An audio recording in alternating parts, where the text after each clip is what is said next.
Assalamualaikum warahmatullahi wabarakatuh. Bismillah, alhamdulillah, wassalatu wassalamu wa ala alihi wa sahbihi wa mawalah. Kepada para alim ulama, para kiai, para bini sepuh TNI maupun Polri-nya, wabil khusus orang tua kita Pak Tri Sutrisno, begitu juga Pak Saidiman yang barusan sudah luar biasa memaparkan pandangannya tentang ideologi Pancasila dan komparasi antara Pancasila dengan komunisme. Dan alhamdulillah di sini juga ada orang tua kami, Kiai Haji Muhammad Husni Tamrin, Kiai Haji Abdullah Syafiq, juga anggota pembina daripada majelis, anggota pertimbangan dari Majelis Ulama Indonesia, Kiai Haji Khalil Ridwan. Saya tidak ingin membuang waktu. Intinya saya sampaikan salam penghormatan saya kepada seluruh peserta simposium ini. Dan semoga simposium ini menjadi penyebab turunnya rahmat dan barakah bagi keselamatan dan keutuhan negara kesatuan Republik Indonesia. Amin ya rabbal alamin. Saya hadir di sini ini menimbulkan cukup banyak pertanyaan, Pak Darman. Itu yang muncul pertanyaan adalah, kenapa FPI ikut simposium? Apa hanya karena sekedar anti PKI atau sekedar ikut-ikutan? Atau betul-betul serius ingin membela Pancasila? Jadi ada sebagian kelompok ini menganggap FPI ini selama ini kan anti Pancasila. FPI ini anarkis, radikalis, bahkan ada yang tuduh teroris, ada lagi belakangan yang bilang cabang ISIS. Nah, saya pikir ini kesempatan saya untuk menyampaikan yang sebenarnya. Nah, baiklah, ya ikhwan, para peserta simposium yang saya hormati semua. Terlebih dahulu ingin saya jelaskan sebelum masuk ke dalam ideologi Pancasila itu sendiri, dalam pandangan Front Pembela Islam, bahwa FPI punya sikap bagaimana menyikapi Islam sebagai agama dan menyikapi Pancasila sebagai dasar negara. Islam adalah akidah, Pancasila adalah ideologi. Akidah datang dari sumber ilahi, tidak bisa ditawar, dan sudah merupakan harga mati keyakinan. Sedangkan ideologi adalah sumber insani, datang dari ide-ide manusia. Nah, yang jadi persoalan di sini ingin saya garis bawahi, bahwa Islam sebagai akidah menolak semua ideologi yang bertentangan dengan ajaran Islam. Semua ideologi yang bertentangan dengan ajaran Islam. Nah, tinggal sekarang pertanyaannya, apakah Pancasila bertentangan dengan ajaran Islam? Andai kata Pancasila bertentangan dengan ajaran Islam, wajib kami sebagai umat Islam untuk menolaknya. Tapi manakala Pancasila itu tidak bertentangan dengan ajaran Islam, tidak ada alasan bagi kami sebagai warga negara Republik Indonesia untuk menolaknya.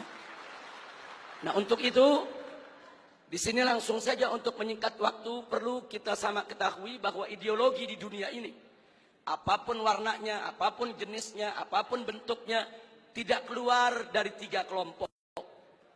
Ideologi yang pertama adalah ideologi yang mengakui Tuhan yang Maha Esa itu ada dan berkuasa mengatur urusan dunia dan akhirat. Sedangkan yang kedua adalah ideologi yang mengakui Tuhan yang Maha Esa itu ada, tapi dia Tuhan yang Maha Esa itu untuk mengatur dunia. Bagi yang bersangkutan, Tuhan yang Maha Esa itu hanya untuk mengatur urusan akhirat saja, sedangkan dunia biar manusia yang mengaturnya. Sedangkan yang ketiga adalah ideologi yang tidak mengakui adanya Tuhan yang Maha Esa, apalagi mengakui kekuasaannya di dunia dan akhirat.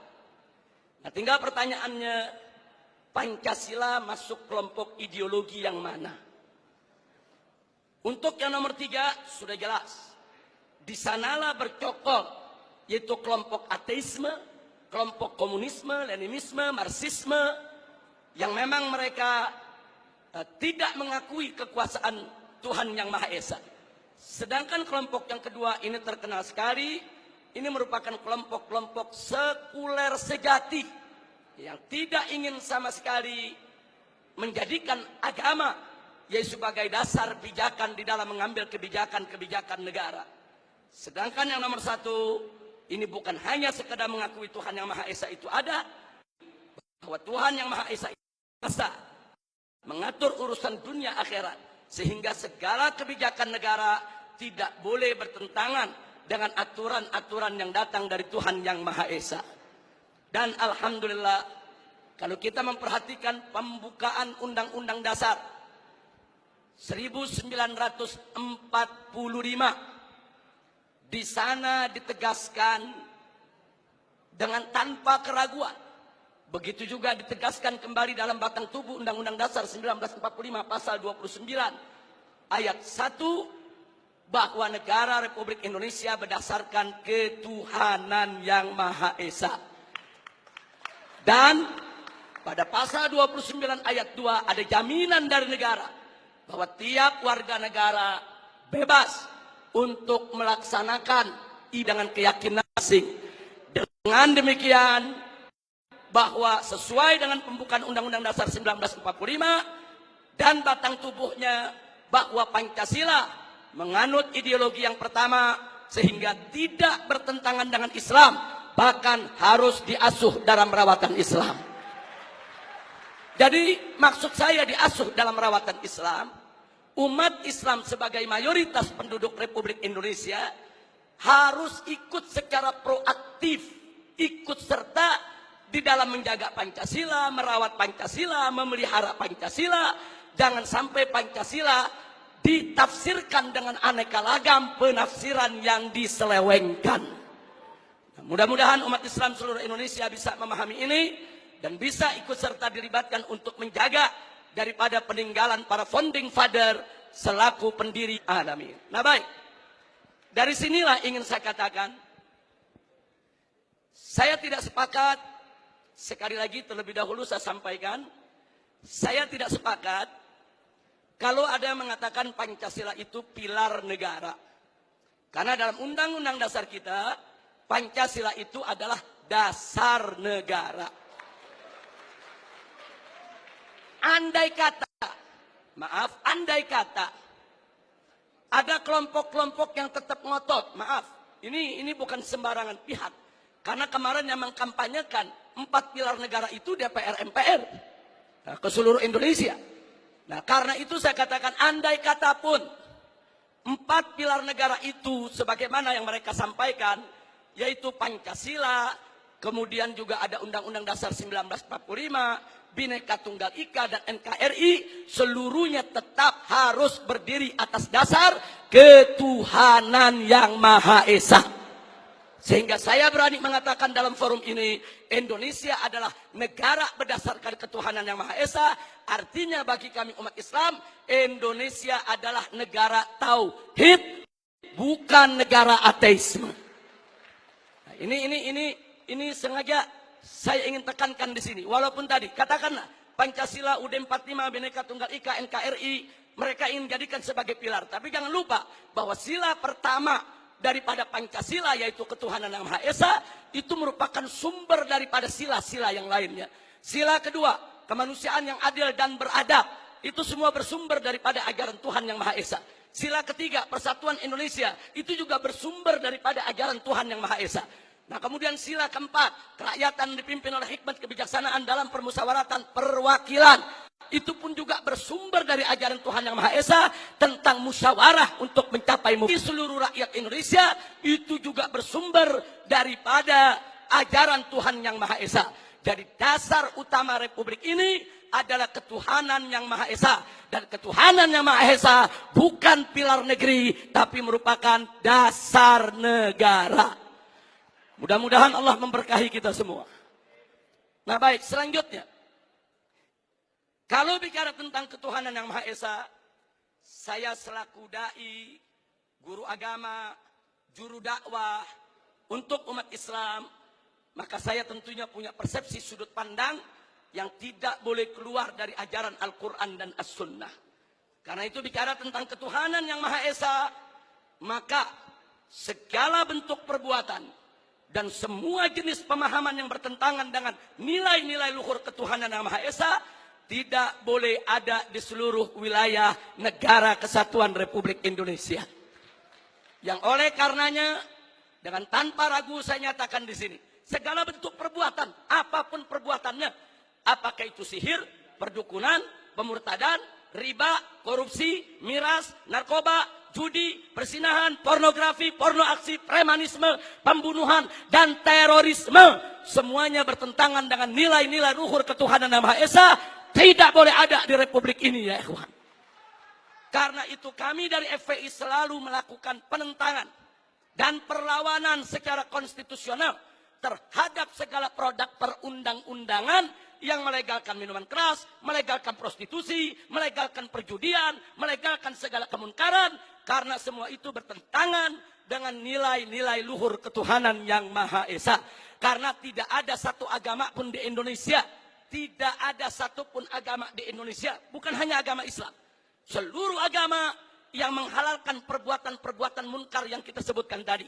Sihirnya, perdukunannya, ribanya, korupsinya, mirasnya, narkobanya, judinya, semuanya diharamkan oleh seluruh penganut agama yang ada di negara kesatuan Republik Indonesia.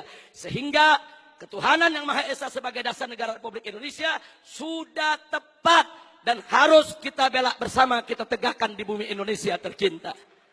Nah kemudian, semua jenis pemahaman seperti spilis, sekularisme, pluralisme, dan liberalisme sudah difatwakan oleh Majelis Ulama Indonesia sejak tahun 2005-2006 yang lalu, bahwa sekularisme, pluralisme, liberalisme bukan dari ajaran Islam, bahkan merupakan paham yang sesat dan menyesatkan. Sebentar, sebelum saya lanjutkan, ada sedikit catatan. Jangan menyalahpahami fatwa Majelis Ulama Indonesia. Yang dimaksud pluralisme di sini bukan pluralitas. Pluralitas sebagai keragaman, kebinekaan, keanekaan kita, perbedaan kita, suku, agama, budaya, bahasa, dan lain sebagainya, itu satu keniscayaan nggak mungkin bisa kita tolak. Dalam ajaran Islam pun Allah Subhanahu wa taala menyatakan dalam Al-Qur'anul Karim, faqala ta'ala walau syaa rabbuka laja'alan nasa ummatan wahidah wa la yazaluna mukhtalifin. Allah nyatakan dalam Al-Qur'an, andai kata Tuhanmu menginginkan menjadikan kamu sekalian sebagai umat yang satu, Allah Maha mampu untuk melakukannya.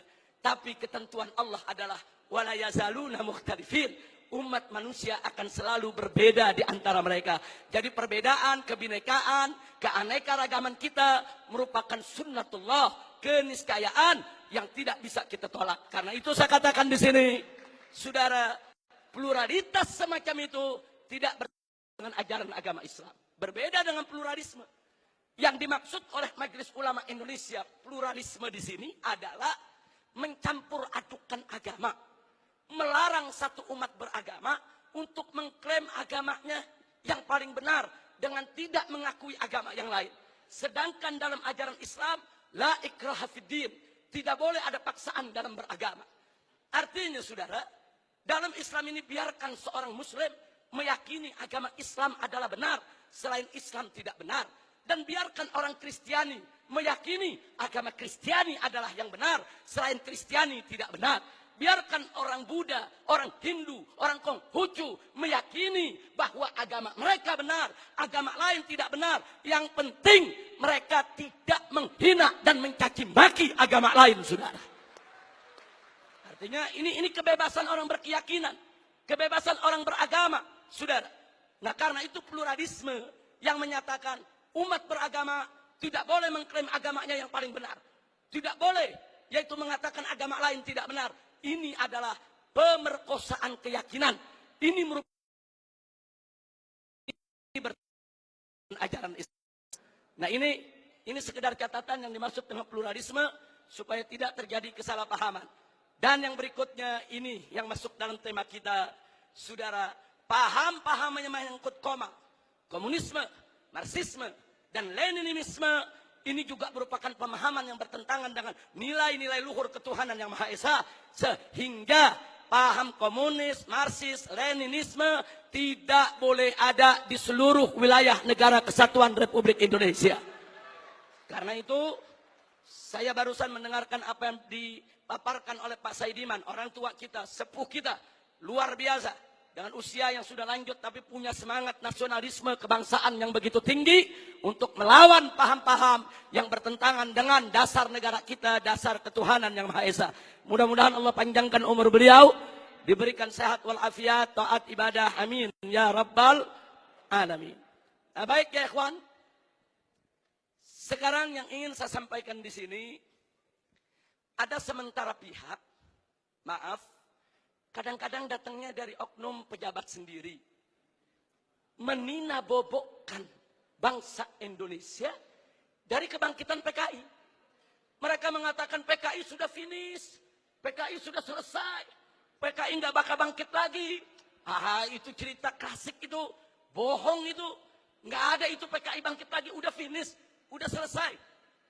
Saudara, propaganda semacam ini adalah propaganda yang menina-bobokkan bangsa Indonesia daripada bahaya gerakan komunis di Indonesia. Dan ini nggak boleh dibiarkan. Nah, kalau kita sedang bicara PKI seperti simposium pada hari ini, apa mereka bilang?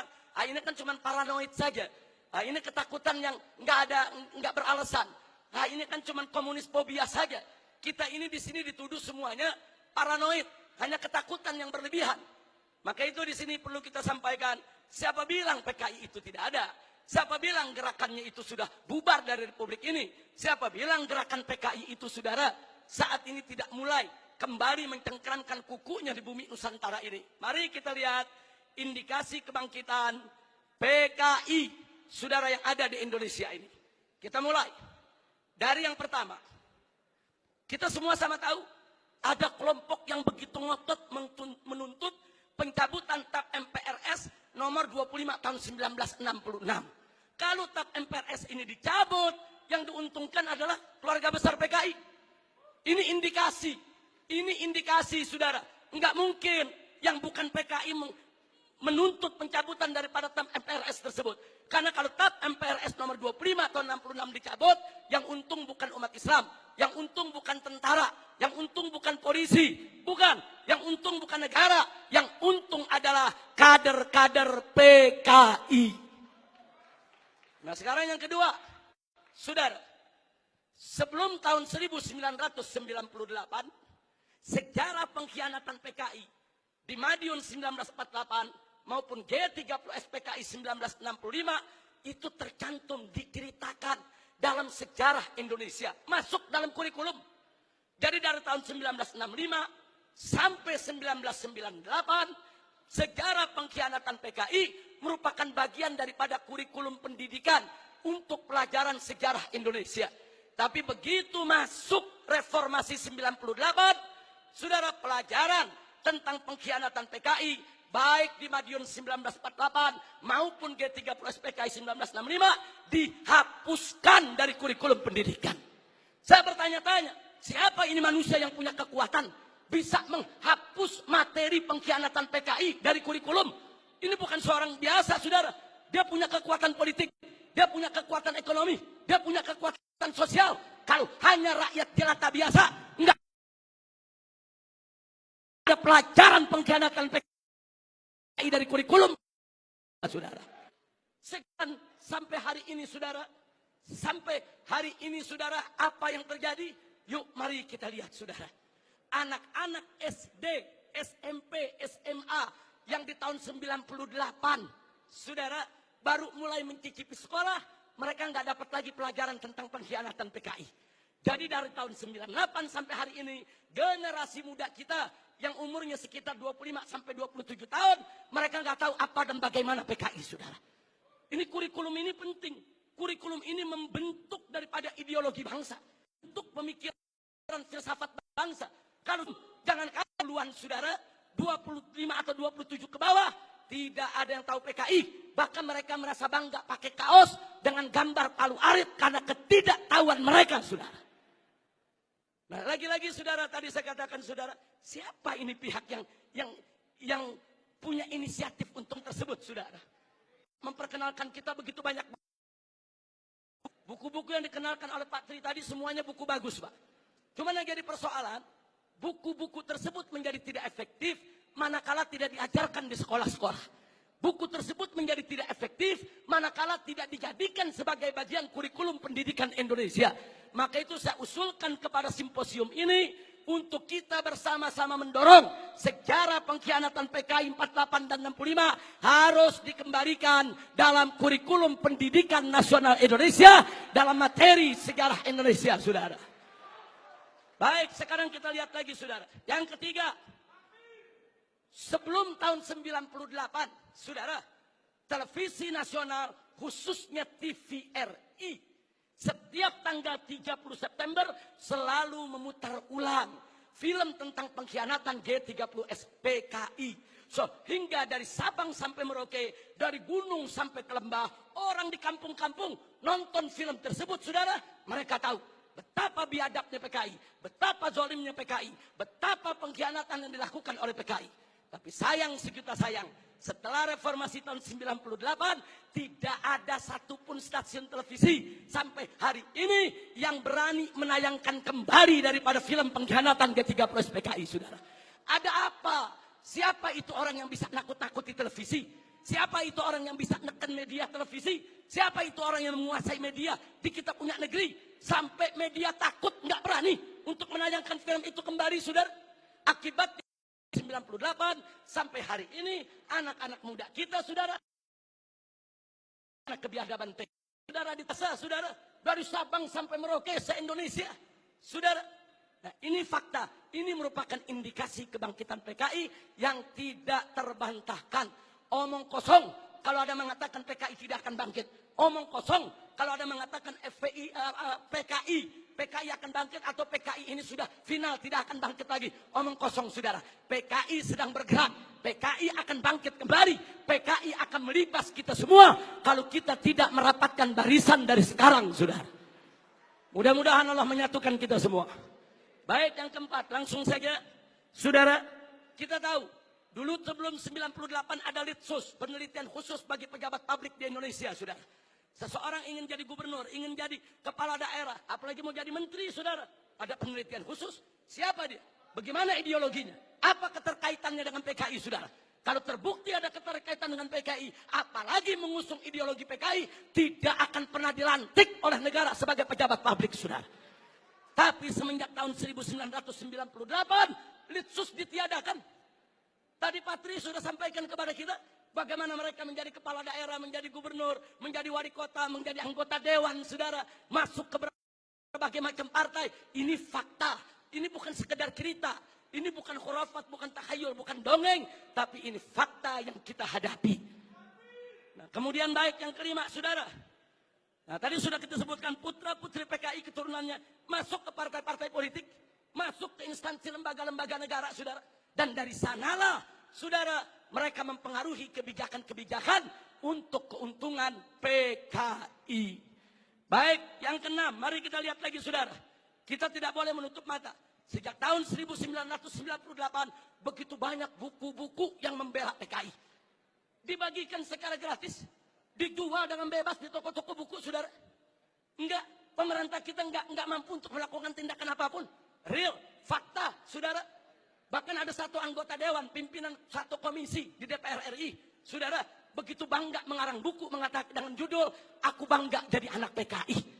Enggak sampai di situ, bahkan dia karang buku lagi dengan judul "Anak PKI Masuk Parlemen", seolah-olah dia ingin meledek semua yang anti PKI. Manusia-manusia Indonesia yang anti PKI, ada urusan apa dengan kalian? Aku bangga jadi anak PKI. Bangsa Indonesia yang anti PKI, ada apa dengan kalian benci PKI? Ada apa musuh PKI? Aku anak PKI masuk parlemen dan aku bangga menjadi anak PKI. Inna lillahi wa inna ilaihi raji'un. Ini indikasi. Yang ngomong yang sebelah sana. Lanjut. Ini sudah atau saya lanjutkan ini? Sebab dapat teguran 1 menit lagi mesti selesai. Padahal saya bawa materinya 25 menit. Tapi dikasih waktu 15 menit. Saya mau tanya dulu sama peserta ini. Izinnya. Baik, supaya menyingkat waktu, Pak Tarman Azam, beliau kawan saya, Masya Allah, salah seorang pimpinan PWI. Mudah-mudahan panjang umur. Amin ya Rabbal Alamin. Baik, berikutnya, saudara, mari kita lihat yang nomor 7. Saudara, adanya usulan RUU KKR, Komisi Kebenaran dan Rekonsiliasi. Ini juga tidak lepas dari peran-peran untuk kepentingan PKI. Kemudian yang ke-8, bagaimana Komnas HAM, luar biasa saudara. Berikut LSM liberal yang menjadi LSM komprador. Saudara yang bersuara untuk kepentingan asing, juga mereka semua bersuara untuk membela PKI. Yang ke-9, maaf saudara, ya ada bantuan Cina kepada Indonesia, berikut kompensasinya. Saya tidak campur urusan ekonomi negeri ini saudara. Tapi kalau sudah bantuan dari negara komunis Cina ke Indonesia dengan kompensasi tenaga kerja yang masuk Indonesia, wajib untuk diwaspadai saudara. Nah kemudian jangan lupa yang ke-10 saudara, ada beberapa parpol, bukan satu, yang terang-terangan mengirim kader-kadernya ke Republik Rakyat Cina untuk ikut pendidikan politik. Mereka dididik oleh Partai Komunis Cina, saudara. Ada apa? Ya, itu hak partai tersebut. Itu hak pribadinya, saya tidak ikut campur. Tapi saya sebagai bangsa Indonesia punya hak untuk mewaspadai partai-partai yang menjalin kerjasama dengan Partai Komunis Cina, saudara. Baik, saudara. Yang ke-11, di mana-mana ada seminar, ada temu kangen, saudara. Di mana-mana ada temu kangen PKI, seminar PKI, saudara. Sementara, saudara, dari pihak aparat keamanan setengah hati untuk membubarkan mereka, saudara. Berapa kali di Taman Ismail Marzuki mereka menggelar acara, bikin kegiatan, saudara. Ada bentrokan dengan gerakan bela negara, dengan laskar-laskar FPI di beberapa tempat, saudara. Ada apa? Ada lagi anggota-anggota dewan yang merupakan kader PKI menggunakan kunjungan kerja mereka untuk membuka temu kangen kader PKI sebagaimana terjadi di Banyuwangi beberapa waktu, saudara. Yang ke-12, pembentukan Ormas Orsospo yang berafiliasi kepada PKI, pemutarbalikan sejarah PKI dan lambang PKI, saudara. Saat ini di kalangan selebritis kaum muda dan maaf sampai Menko Polhukam, maaf, harus saya sampaikan saudara. Begitu kami protes adanya kaos-kaos berlogo PKI, kan saudara, tentara dan polisi tidak usah over, jangan berlebihan. Jangan kalau ada logo PKI dianggap PKI. Ini kan cuma tren anak muda.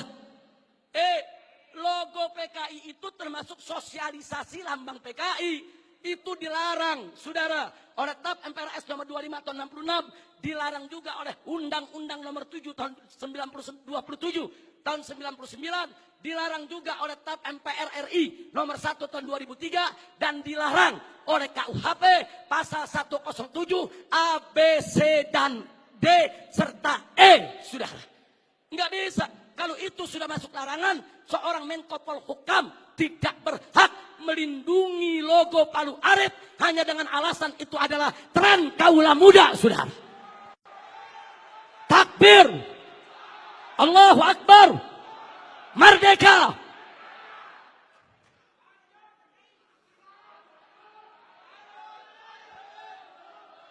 Baik, yang ke-15, saudara. Belum lama ini, saudara, ada usulan konyol. Penghapusan kolom agama dari KTP, saudara. Kalau kolom agama dihapuskan dari KTP, saudara, maka ini merupakan kesempatan bagi kalangan ateis, bagi kalangan PKI untuk tidak lagi mencantumkan agamanya, saudara. Ini berbahaya, ini merupakan indikasi kebangkitan PKI.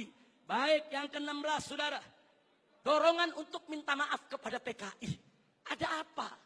Saya ditanya sama wartawan, Habib Rizik, ini bagaimana sikap FPI kalau presiden sampai minta maaf kepada PKI? Saya jawab, kalau presiden ngotot meminta maaf, saya usul, sekalian saya Jepang itu penjara. Kan kita yang minta. sekarang ini ada jargon revolusi mental.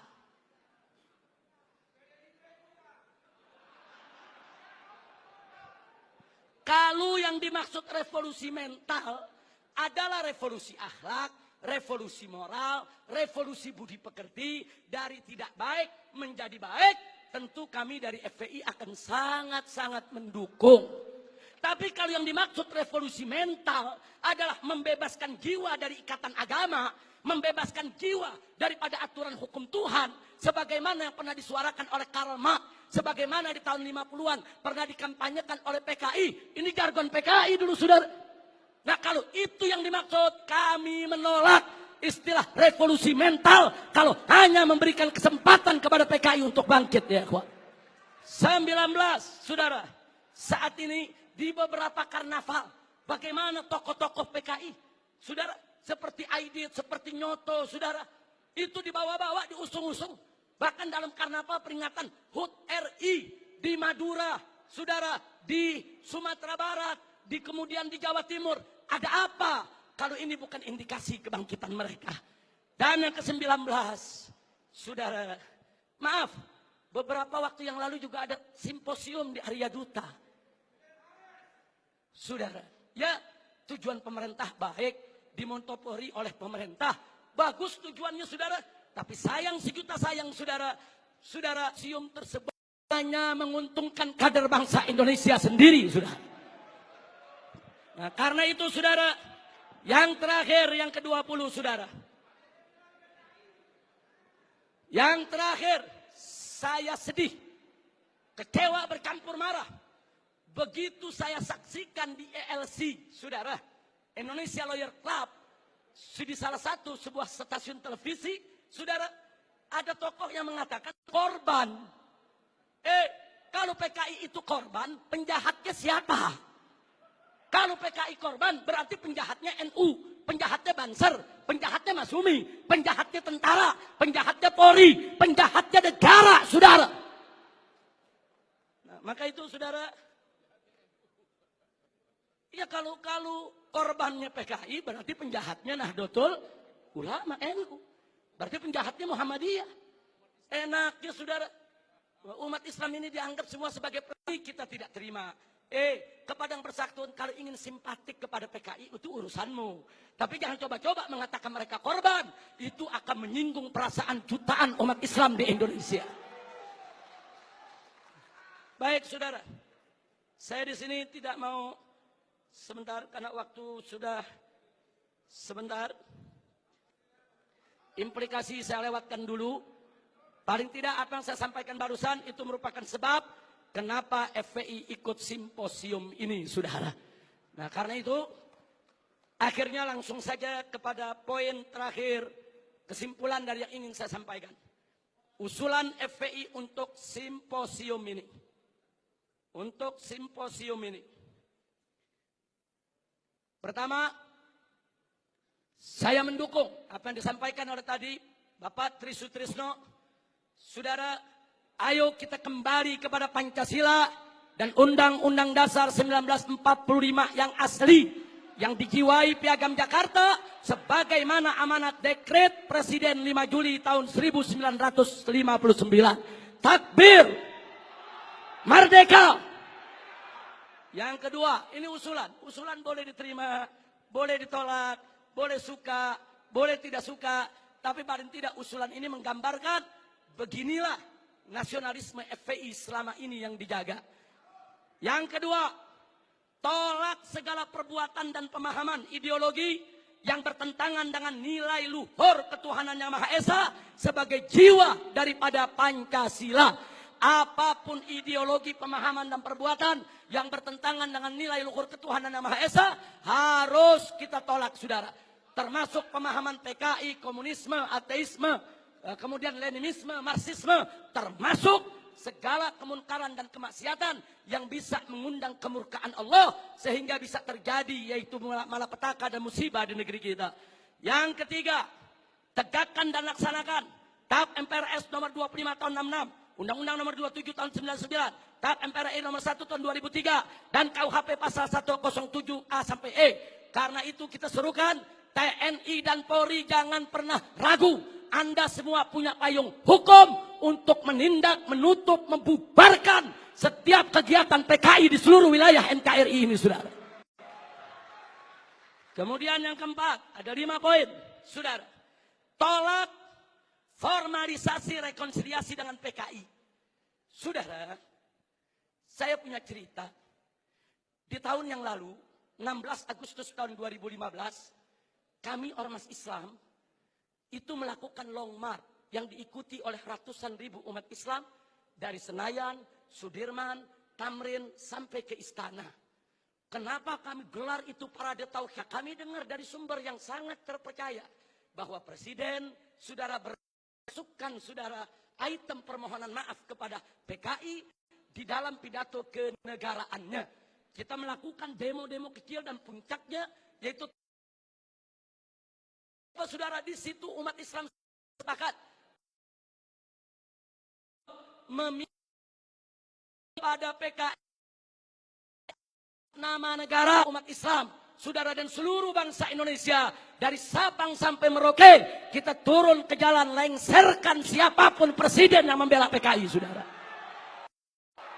Takbir, merdeka, negosiasi rekonsiliasi dengan PKI. Karena saya berbagi cerita, sudah 2 minggu turun Polhukam dialog soal PKI. Saya tanyakan, apa betul Presiden tetap akan minta maaf kepada PKI? Beliau saat itu memberikan jaminan, Habib, Presiden tidak akan minta maaf kepada PKI. Kalau sampai saya menyetujui itu, beliau tunjuk pengawalnya di sebelah Kopassus. Ini anak buah saya, Kopassus akan tembak kepala saya. Nah, terus saya tanya lagi, saudara, kepada beliau, baik, tapi saya dengar Anda dapat tugas khusus dari Presiden. Nah, untuk mencari formulasi rekonsiliasi nasional berkaitan dengan PKI. Nah, beliau jawab betul. Jadi beliau tidak menafi, saudara, betul. Saya dapat tugas bagaimana mencari formulasi rekonsiliasi kita dengan PKI. Baik, saya tanya, itu maksud rekonsiliasi itu apa, Pak? Tujuannya apa? Apa tujuannya? Oh, dikatakan supaya tidak ada dendam di antara kita, supaya kita hidup damai. Oh, kita tolak, saudara. Tidak perlu rekonsiliasi yang formal. Sebab, saudara, rekonsiliasi secara alami telah berjalan di tengah masyarakat antara PKI dengan bangsa Indonesia, saudara. Artinya hari ini, seluruh kader-kader PKI, keturunan PKI, sudah mendapatkan hak sosialnya, hak sipilnya, hak budayanya, hak politiknya, hak ekonominya. Mereka minta apa lagi? Mereka jadi pejabat bisa, jadi pengusaha bisa. Mereka udah nggak diganggu oleh umat Islam, saudara. Itu rekonsiliasi alami, saudara. Tinggal kita minta kepada keturunan PKI tersebut, silakan kalian berkarya, silakan kalian ini berkarir, silakan kalian berjuang untuk bangsa ini. Tapi satu syarat, kami tidak akan ganggu kalian jadi pejabat, jadi bisnismen, jadi pengusaha. Tidak. Jangan lagi bangkitkan ideologi komunis, jangan lagi bangkitkan partai komunis di Indonesia. Nah, tapi sekarang mereka minta lebih. Mereka minta partai komunis dipulihkan kembali dan lebih kurangnya ajarnya lagi, saudara. Mereka minta negara minta maaf kepada mereka. Ini rekonsiliasi macam apa?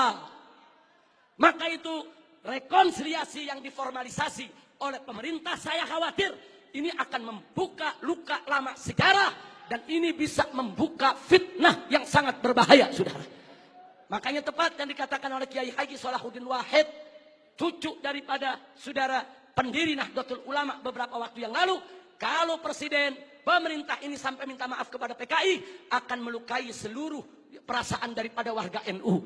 Dan saudara, lebih telak lagi, yang disampaikan oleh anggota Dewan Pertimbangan Presiden, yaitu Kiai Haji Hasim Muzadi. Beliau sampaikan langsung kepada Bapak Presiden, kalau Bapak minta maaf kepada PKI, bukan hanya NU yang terlukai, seluruh umat Islam bangsa ini akan terlukai.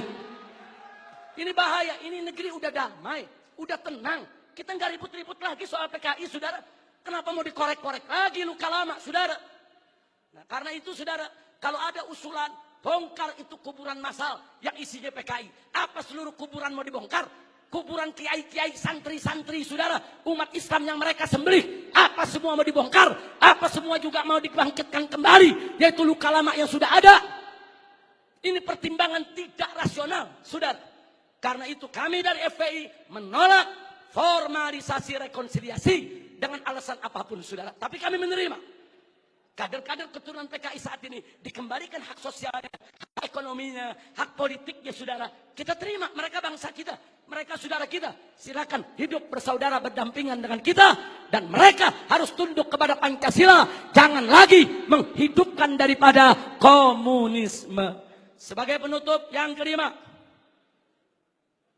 saudara, saya ajak semua yang ada di sini untuk menyerukan jihad konstitusional secara nasional melawan semua gerakan komunis dan neolib untuk selamatkan keutuhan negara kesatuan Republik Indonesia, saudara. Takbir, Allahu Akbar, merdeka. Itu saja yang bisa saya sampaikan. Hadirin Allah wa iyyakum ila siratal mustaqim. Wassalamualaikum warahmatullahi wabarakatuh. Waalaikumsalam warahmatullahi wabarakatuh. Luar biasa. Jadi nggak usah disusun makalah lagi ini. Ini kita perlu belajar sama Pak Kiai ini.